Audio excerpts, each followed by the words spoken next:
All right, let's go into rewards, and we're going to start with bonding to the DAO.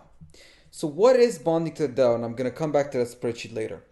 It's essentially staging your tokens, so depositing your DSD tokens on the platform, and then clicking here on bond with the amount of tokens that you want to bond on here.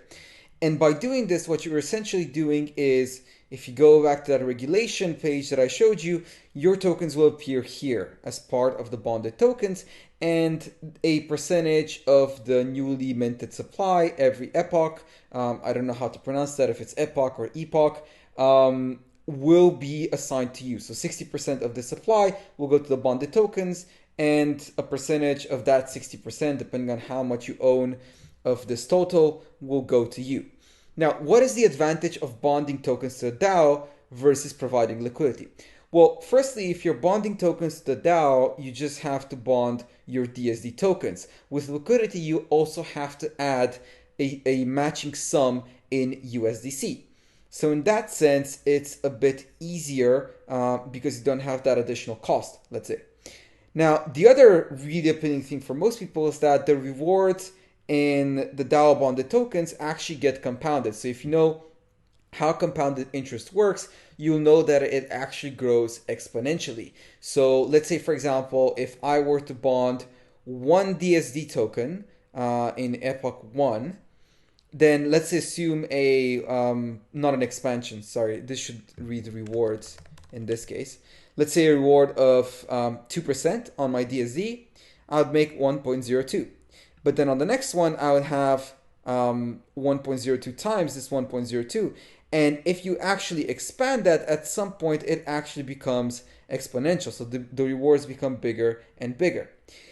This is a pretty moderate example. If I were to put the current return, which is 10.31% on bonded DSD, which again, I don't think is too sustainable, but it's what we have right now, you will see that in one day, you essentially almost triple the amount of DSD tokens that you have. So that's the advantage of compounding rather than just getting fixed rewards in every epoch. Now, the last thing that I want to mention here, and this is maybe, let's say, the disadvantage of bonding the tokens to the DAO, is that you have a certain exit lockup. Now, currently, as it stands right now, that exit lockup is 36 epochs, so about 3 days. This can be subject to change, obviously, but as the time of recording right now, this is the lockup.